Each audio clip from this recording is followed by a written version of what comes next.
All right. Well, welcome to this part of the stream. This is my favorite part of the stream. I'm a little biased because I get to chat with the founder and CEO of ISE and a pal of mine, Steve Bono. He formed the company ISE in 2005 and really has some great perspectives on security and hacking. And he has a very interesting background. So, for this little chat, we want to get into that. Why Steve is so unconventional, how he looks at things in a different way. And of course, as we go through this today, feel free to put your questions in the chat. We're going to be screening them. I have some questions I want to ask Steve. I expect to learn some stuff myself. So feel free to drop in the chat and we'll see what we can do. With all that out of the way, yeah, I would like to introduce Steve. Steve, why don't you give the audience a little bit of just basic background about yourself? What do you do right now? Oh, well, I'm the CEO of ISE. Uh, that's what I do. Yeah, but I founded ISE in 2005, and I've been running the company since 2011. I've been a hacker my whole life, pretty much, Yeah. and here we are. Yeah, well, let's talk about that. So, I don't really know that much about your early days. Maybe I'm going to be afraid to find out, but like, tell me about how you got into hacking. Like, what intrigues you about hacking? How did it all start? Uh, how did it all start? Probably before I realized it was hacking. Messing around with video games is when people ask me that question. That's usually what I can figure is my earliest attempts. There were some games. What are they called? Forgotten Realms games. Some Yeah. like D&D adventure type games, and I remember I was pretty young, but I found ways to like duplicate items by saving files to the like saving files to a floppy disk and like reproducing them and loading them back up multiple times. And then, later found ways to manipulate other values in the game and stuff like that. And I think that interested me more than playing the games themselves. It was like, how do I cheat at this game and beat it faster or beat it better, The hack became the game. Yeah, the And hack became the game, the game was exactly, just the and I didn't setting. realize what it was at the time, but it just became very interesting, and I started teaching myself how to, do whatever that stuff was. And later in high school is really when I got into computers in a much bigger way, and Mhm. hacking especially. I had some computer science class, like a intro to computer sciencey stuff, and I always knew I had an affinity with computers, which I think most hackers do. They can just Sure. kind of they naturally understand them. And uh, well, high school was fun. Because, Well, there was yeah, a let's lot of talk different. about that a little bit. What did you think about school in general? Like, you must be a big fan of school, right? No, I mean, yes and no. Like I just said, high school was fun, but that was sarcastic. It was fun Yeah. because I was learning to hack, and I was hacking the high school primarily. So that was fun for me. But I think there was a lot of uh, no, I did not like that part of my education. But uh, my undergrad and graduate school education I adored, and Yeah. I'm a huge fan of education. I believe if I no longer believe that you have to, like, there was a time after when I first started ISE, I had come from an academic background, and I always, had it kind of baked into my mind that you needed to have an academic Yeah. background to succeed or be great at this field, and that was totally wrong about that. Over time, started out by hiring mostly people from universities we were familiar with, and then later we're just realizing we're the, some people with no higher education at all. We're just running circles around the people we were interviewing. And so I changed my tune on that. I still am a firm believer that strong education is awesome and super important, but Sure. not a necessity. I think it's almost like, I mean, is it safe to say you don't really like being told what to do? I think No. you like to march by the beat of your drum. Is that right? Well, I don't like being told what to do. I don't think Yeah. most people don't, but But I you're guess not a follower I would say that I necessarily. definitely have I don't I'm probably a little more anti-authority than other people around me. That's yeah, I would say so. You're not. I don't think you do things just to do them. I think you do Yeah, things because you're looking for intentionality. At least from what I know about you. well, yeah, like uh, well, I guess in high school, which is a long time ago. It's not like I'm defined by all this stuff, but Right. It was like 3 or 4 years ago. No, but I'm sorry. Continue. yeah, but it was I definitely didn't like. I didn't mind doing assignments, like being told what to do in that sense, but like when it was being told to conform or how to do something or the correct way to do something didn't always jive with me. Like maybe there's a better way to do this, Yeah. and I think that's where it's where hackers come from. It's not necessarily uh, a bad thing. It's like the original use of the word was like more like tinkerers. Like, how do we hack this? How do we find a shortcut? And I like doing that. I like, especially when somebody tells me the way it has to be. Yeah. I immediately start challenging that idea. I don't think there's like that's like the cue when somebody says nobody can do this. It's like, oh, that sounds like exactly the thing I want to try to do next. Well, let me ask. So you were talking a little bit about hacking Forgotten Realms, and then later in high school. So I feel like if you looked at like we talk about ethical hacking. That's what we believe in here at Mm, ISC and the IoT Village. Is yeah. we you should everything should be done the right way. We should be doing this in service of a greater cause, not just to cause trouble.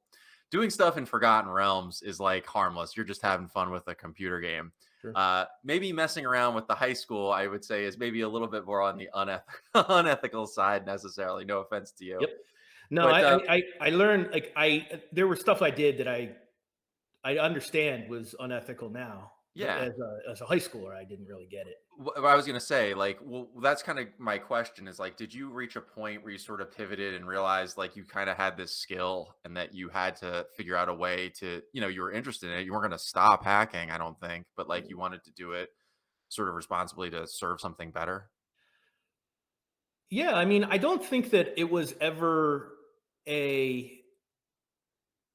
like a compulsion, like I must do this. But I didn't really like.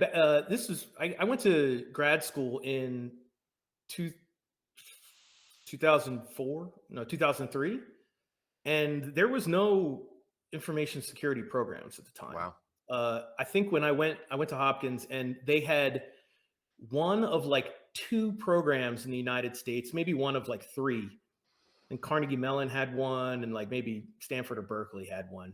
But nobody else had a program that was for information security, cybersecurity, or anything like that. And so I didn't know you could do it. Like I didn't know this was a thing you could go learn at school, and let alone get a job in. And that was beautiful because I didn't, I kind of, when I was getting done undergrad, I didn't want to work yet. I figured, my primary motivation for continuing school was not to enter the real world. And when I More found out unconventional thinking. that security was something I could study, uh, I was just blown away. And then I met people, other people who were doing this in their lives, and professors who understood it very well, and there was scientific research behind it, and I was just enamored by all of that.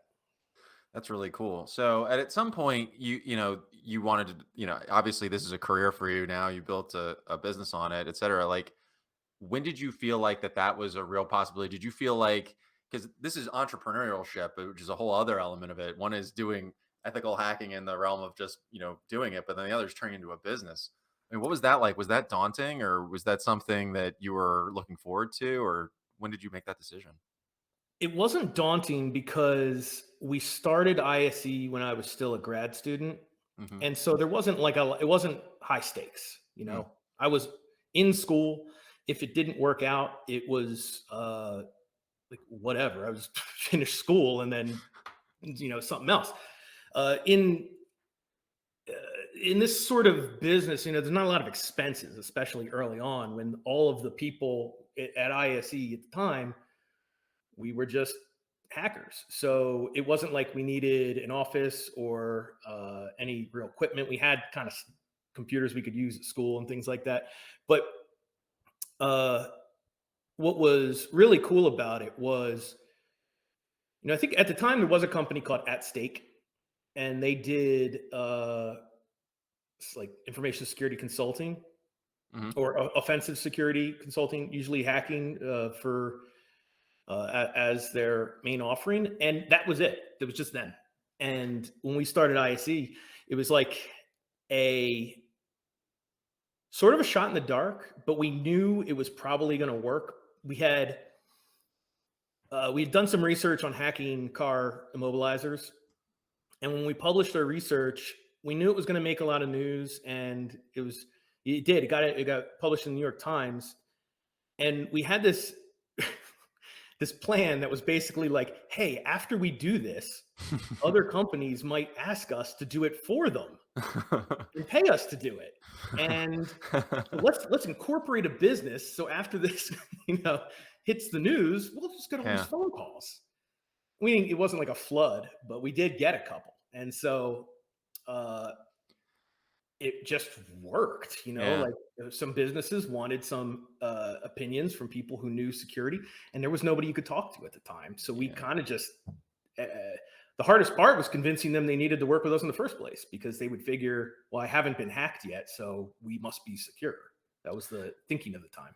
For sure. I mean, I think sometimes, in life, and we're talking about hacking and turning that into a career, but I feel like in general, when you put good stuff out into the world, like you're creative or you're studying something, you're getting refined at something, and you put it out there, like good things happen, right? Like Mhm. whether this is a creative venture or a business venture or anything else like that. Well, what about like the other elements of it? You're talking about all this security stuff, hacking and learning how to hack and doing research on cars and stuff. But there's a whole other element to this, which is like, actually operating a business, actually doing Yeah. the things that have pretty much nothing to do with hacking except what it says that we do for the business. What was that like transitioning into that realm? Oh, I loved it. Oh, really? Yeah, there's definitely parts of on the business side of things that are like a lot less exciting when it Mm, comes to running a business. yeah. The bureaucratic bits I really can't stand. And but okay, you can get around that, but growing something from small to big is fun. And Yeah. experiencing, I guess, working with people and watching them enjoy a job that like we get to enjoy together, and we're making money, and like I'm doing the thing I love.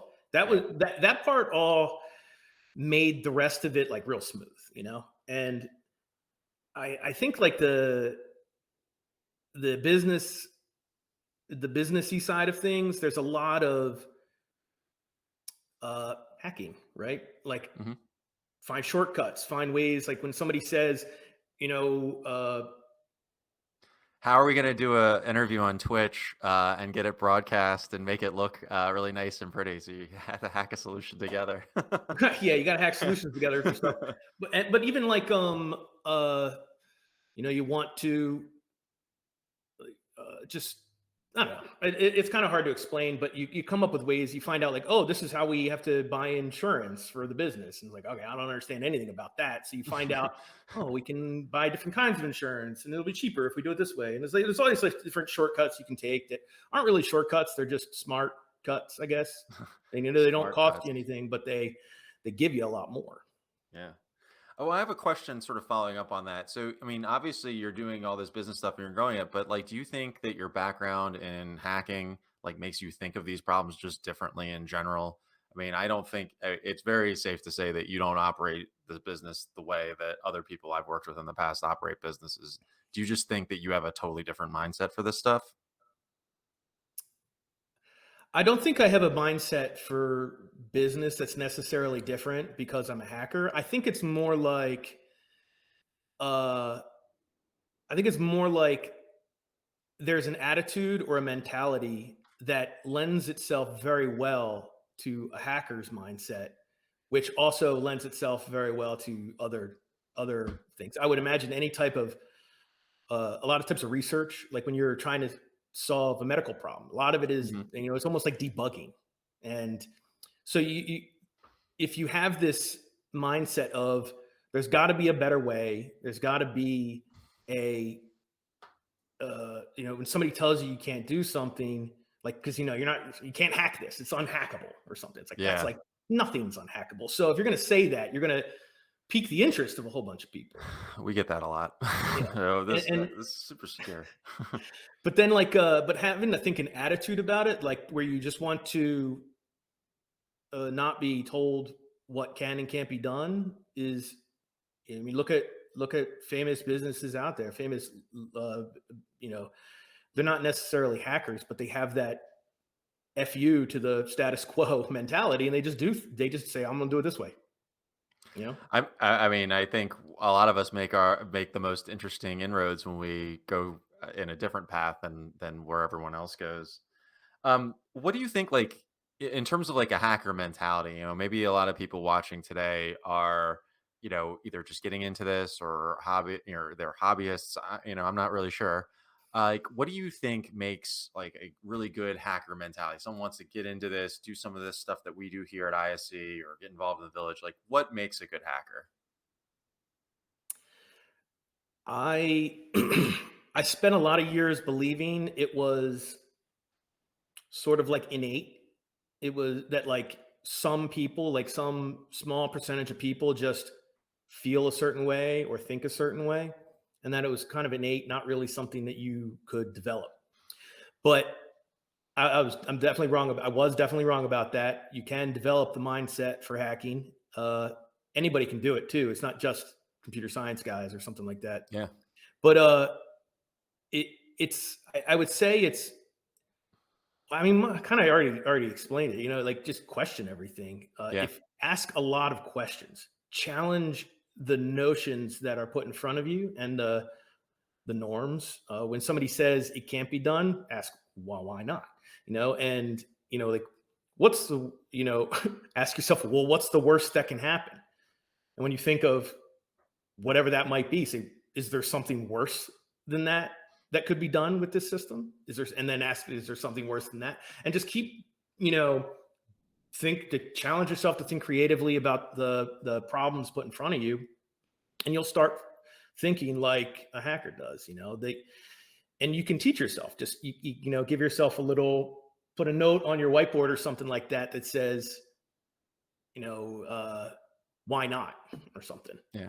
And then you'll see that, and then you maybe ask yourself, well, what is the question today that I just or what did I hear today that I just agreed with, that I didn't question? You start thinking that way, eventually it'll become second nature to you to continue thinking that way. And so it's not innate, it is something you can practice and then put that skill under your belt.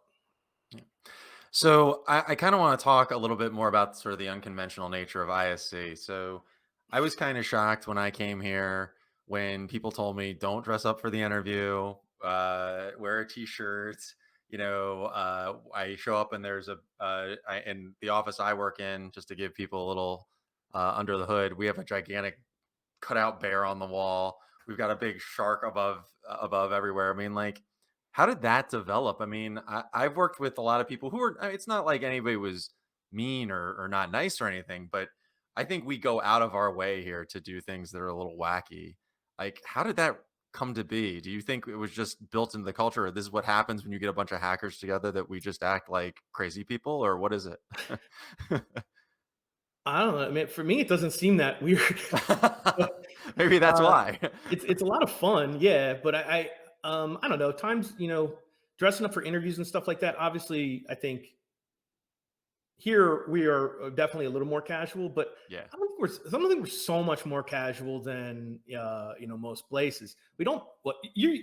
I've not worked anywhere else. Oh, this is what I'm saying. I came here out of grad school, so All I don't right, really know. so then I'll ask the question in a different way. I kind of almost wonder what you would be like if you went to to a more conventional place. I mean, do you think you'd be like miserable in a place like that? Do you feel like you'd be back in like that sort of mindset where people are like telling you what to do? Do you think you could even operate in that realm, like in a 9 to 5, 40-hour week, No. shirt and tie office? You don't think so? No, if there's definitely I did an internship in grad school and it was 9 to 5. And I remember ending that summer internship. It was like only like 8 weeks long. And I was like, never again.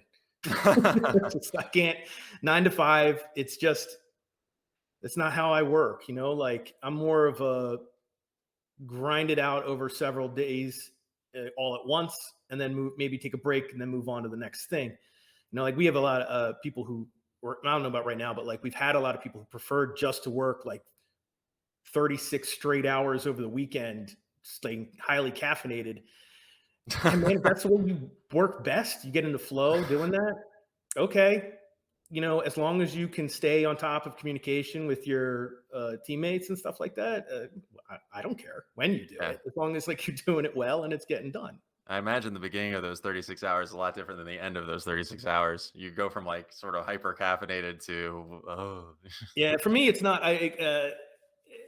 always like that. But my schedule is like 9 to 5, long commute. Those kinds of things are. I just I vowed not to do them at yeah. some point because I didn't like them. Yeah. Yeah. I And no, had I the wouldn't want to wear a suit either. I don't think you'd find me in a place where I had to do that. Yeah, I sort of had the opposite thing when I came over here, which was like I was in that environment for a while and I was so used to it, and it was like coming here it was like, so this is okay, right? Like I'm okay doing this. This is fine. Like it's not weird that I'm wearing sneakers to work or something. No, no, it's fine. Yeah. Oh, okay. All You'd right. That's probably freak us out if you didn't. that's true at this point. Do you feel like I mean, you seem very comfortable in your own skin when it comes to this stuff, but like did you ever feel like any sense of imposter syndrome as you were sort of becoming like a successful business person, or was this something that was just very natural? No, it comes and goes. I Yeah. think I often feel that way or with have imposter syndrome, and not constantly or anything like that, but I will have moments where I'm like, what the like why? What? Why? What what are we doing here? And why is everybody listening to me? Or something like that. And you know, I think I see a lot of that in other people. Uh Also people who work here at ISC, and we talk about it at the company a lot because as consultants, it's often the case that your job is to figure it out, not to already know it.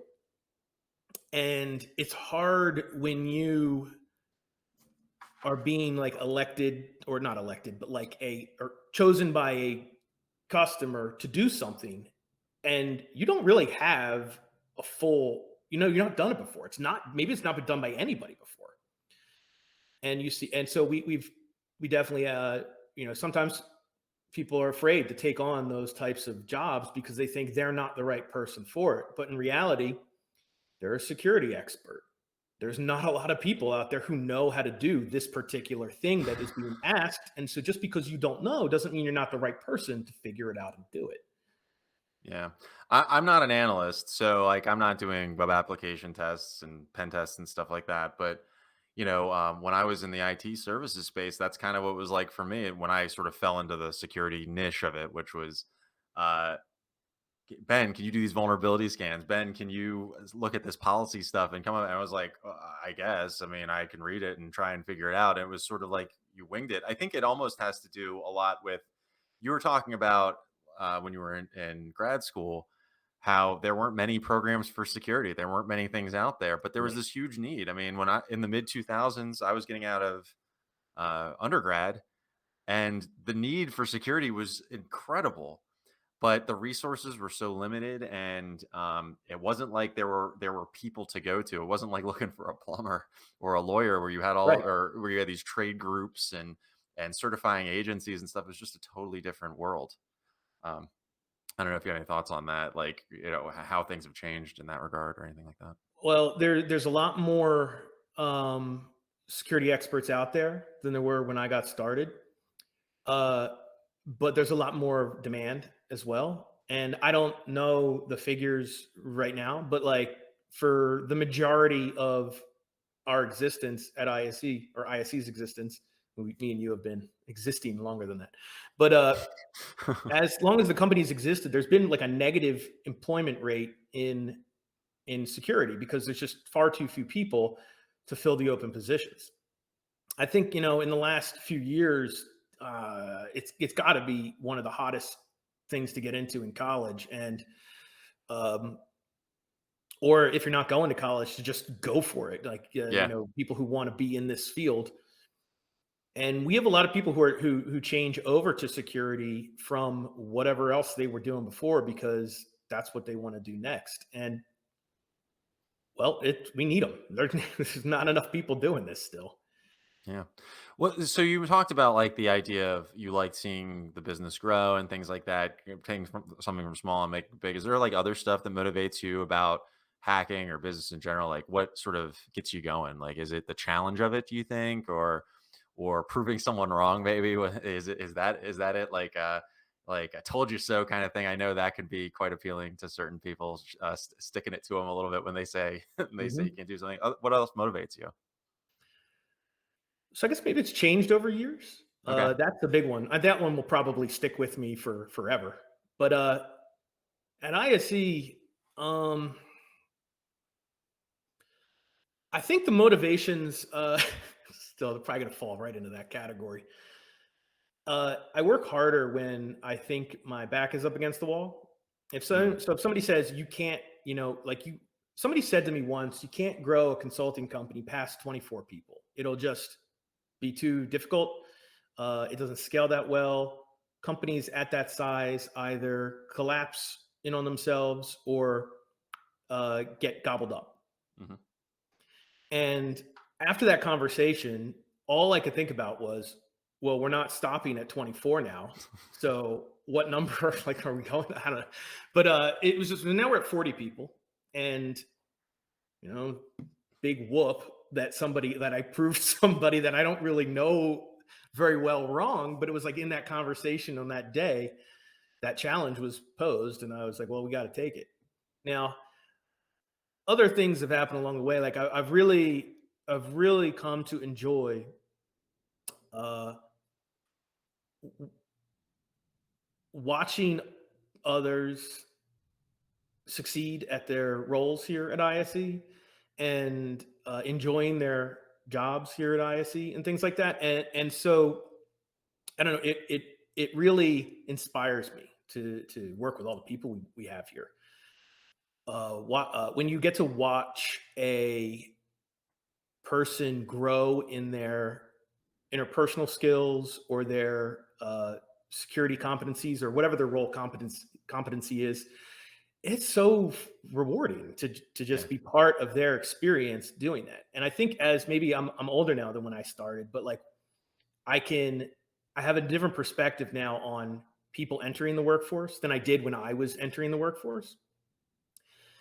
And it is I enjoy watching people learn about like this is different than I thought it was going to be, and they might have their reasons why because they have preconceived notions of what it is like to be in the business world.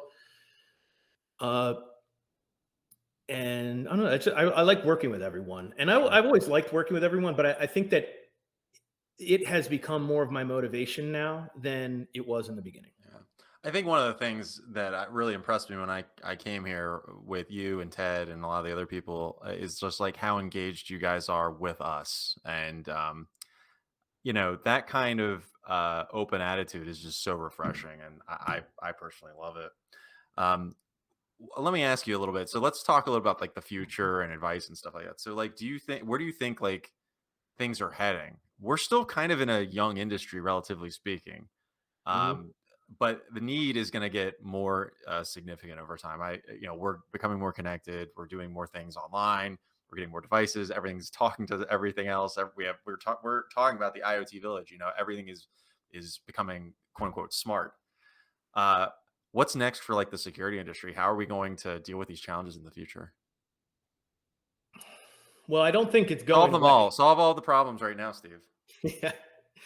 Well, I do like security existed before it was a well-known industry or cybersecurity, but it really was new in a lot of ways when it hit the scene in the early 2000s. Uh, I thought of it more like a whole new it was a whole new industry, right? Like it's not like there was there's medicine, there's HR, there's accounting and finance. Then like there was computer science for a long time, but cybersecurity wasn't really a thing. It just kind of popped up Hmm. uh, when it needed to, and it's not going anywhere. So it's been super fun to watch it be born and grow, and like it's just going to keep growing. This demand isn't going to go away. The economics of it aren't going to. They're only going to increase in the Yeah. value of this line of work. But like, I don't have too many good predictions for like what's the next security problem. AI is going to be one of the hardest Yeah. problems to solve, and security vulnerabilities through the use of AI or through the implementation of AI, I think are going to be new, unique challenges that we have to work through. Hmm. Cryptocurrency is big in like where it is, where we're having a surge in new types of methodologies for vetting security.